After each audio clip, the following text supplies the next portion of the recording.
Hey guys, it's Tim from Troy City, just coming at you with a third place deck profile from Kyle Wamsley at the second TCT Invitational of the year. Kyle, what did you play today? I played Subterror Amazement Dogmatika DPE. So you put a helmet on today? Yes, I always put a helmet on. That's good, that's good. Ross, give me my helmet. Yep, and there's his helmet. All right, let's get to Alright, so, we're going to go by package. We're going to start off with the main package. It's the Subterror package. It's 3 Guru, 3 Fiendus. Guru flips, searches either Fiendus, Archer if you're doing really well. You have your 3 hidden cities, your 1 terraforming, so you're essentially playing 4 of it, and your final battle. So this searches any Subterror monster, usually Guru or Fiendus, or if you're doing really well, Archer. If you search Guru, you know, your opponent knows what's coming. If you search Fiendus, then you get the negate. If you're searching Archer, then your opponent's just really screwed. Guru either adds any of these 3, same with these 2. Final battle is usually what you want if you don't have Fiendus already. Usually you're grabbing Fiendus off Guru if you don't have it already. Really good package. It's Guru, so obviously flippy boys do flippy things. This makes Guru go up to 34.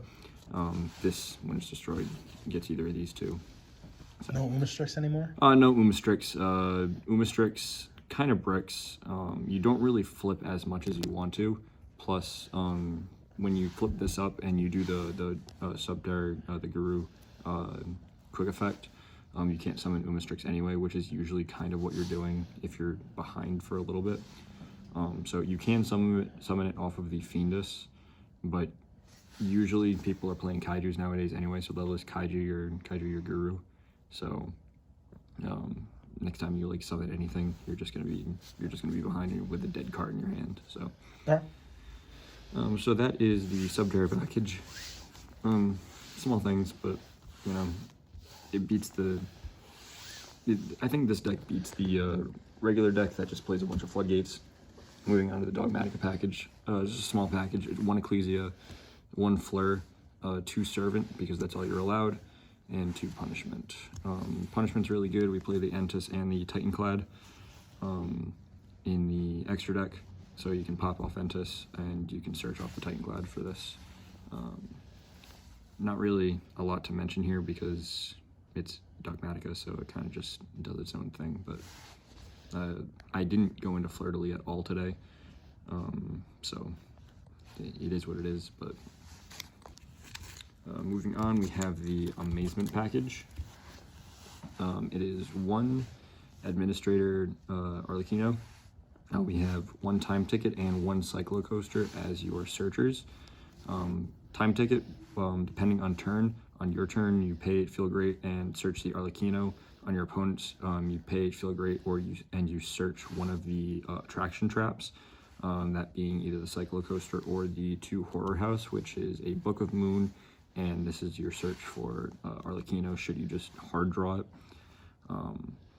I didn't really use this. I used Arlecchino to beat down Earth Machines tonight. That's literally basically what I used the package for. I used the Book of Moon once, and these 2 cards, I think this card maybe got used once. This card didn't get used at all. It gets sided out basically every game. But I like Arlecchino's effect. It's basically just a multi-faker, and it's a quick effect to use to equip the Book of Moon to it. And then obviously just not usual DPE package. We have the Dasher, which is fine, but I play Dynatag because usually you have stuff in your hand anyway. You're usually holding on to Fiendus. You don't really want to play the Fiendus until your opponent lets you or wants you to. So I play Dynatag to just boost it because it doesn't really matter about the extra 2 draws. You're usually searching a lot in this deck anyway. And then the 2 Fusion Destiny because that's all you're allowed to play. Just DP is a heck of a card. I like it more than Dream in this deck, especially in this build. 1 of Called By, just as the extra stuff. We got 2 Strike, 2 Solemns in the Solemn package. We have 2 Imperms, 2 Pot of Prosperity for our big searchers. We got 1 Harpy's Feather Duster and 2 Ash Blossoms. Words to live by. My buddy Sheldon always told me just play 2 ofs because you're always going to draw it anyway.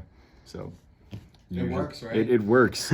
For some reason, it just works. Whenever I play 3 of them, I never see them. But whenever I play 2 ofs, you always see one or the other. So, but that's it for the main deck. Is there anything you change about the main deck? Right now, no. I don't see adventure as much as I usually do. Plus all the extra decks that I normally play, I could just side into anyway. The only thing I might change is siding the Amazement A out for another A, which would be the Artifact package. Alright. Moving into the extra deck, and the extra deck doesn't get used a lot, but it does still get used. We have the Nadir and the Dogmatika package of Entis and the 1 Titanclad. Obviously, we have the DPE. We do play Nightmares. We do play 1 Phoenix and 1 Unicorn. I never made these. These always get sent off Prosperity. These are literally just Prosperity targets unless I feel like I'm playing a back row deck. And then we have our access code lines. That's our Envoy, obviously, that's access code. We can go Selene. We have access to Ausa or Dark because we can link off Guru for Striker Dragon, so we can go Striker Dragon. Usually we'll have like Fiendus or something else, so we'll go Striker Dragon, either Dark, depending on what we're playing, or Ausa, because I was playing Earth Machine, so I was able to yoink a Machina Citadel, which is always fun. So, but yeah, this is your usual line. Usually you will always have 3, or your opponent will help you with the 3. You summon back the Fiendus and or Ecclesia, and then make Big Boy. And then Xyz monsters. These are just power Xyz monsters usually. We play 1 Zeus because we can make it, but we usually don't. These are usually just sent off Prosperity because our games are usually pretty fast. But we do have Gaga Cowboy in case we are going into time. We can technically make this turn 1. We're figuring out how to do it consistently, but and we have Tornado and Abyss Dweller. Nothing I would really change about the extra deck. It's not tight. It's actually very loose. You can literally just play anything. I would keep the Dogmatika and the access code lines. You can play Lina and you can play Artemis. You don't get as many attributes in Graveyard. Obviously, you only get 1 actually, in case you go Artemis into Lina. But in case you are running into light decks, that might be something you want to play as well.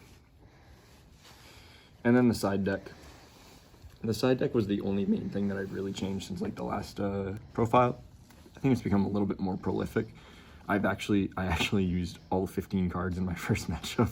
Like literally my whole side deck was in my deck, and I saw 1 card, so we ended up losing that one, but that's all right. We got 2 Cosmic Cyclones. We have 3 Evenlies. This never got used, but it put me in an advantageous position whenever I felt it was in my hand. I always felt confident with it in my hand. Like I said, it never got used, but it's still a power card. We have 2 Gamma Seal. Obviously, you want to get rid of negates, and if your opponent puts up a lot of negates and you won the game 1, you can always side this then. So you know what, hope to draw it and get rid of that negate and move on from there. You play 2 Tikaboo. There could be only 1. I side this card instead of main it. Usually you can take game 1, or if you don't, you can just side it in and just activate it and usually win the game anyway, and then just side for game 3. It's still a very powerful floodgate. A lot of people might disagree with my decision to side it, but it's been working out so far. The other floodgate we play is Summon Limit. Really powerful card. Most decks summon more than twice, except for this one, except when it's going through the access code line. And then we have the artifact package of 2 Sanctum and 2 Scythe. Nothing I would really change right now. I'm actually really bad at side decking. This is actually, I think, my best side deck that I've built in like 3 years of Yu-Gi-Oh! So You wouldn't add the third Sanctum and take out the second Scythe? No. Then with my luck, I'll just draw 2 Sanctums in my hand and have a dead one. So fair enough. So what were your matchups today? My matchups, I went 1-2 versus DDD. I probably could have won that matchup. I had a set punishment, and I decided to let him get Big Genghis, so he had a spell trap negate on his turn. So I again feel like I could have won that one, but I kind of punted that one away. I went 2-0 versus Earth Machine, 2-0 versus Generator, and 2-0 versus Invoke Mech Knight. Nice. Any shout outs you want to give for the end? Sheldon, Ross, Tim, and everybody at TCT. I really don't have any shout outs. Nobody likes me because I play Guru. So. Fair enough. All right. We got years of experience. All right. Well, thanks for watching the video. Remember to like, comment, subscribe. Later, guys.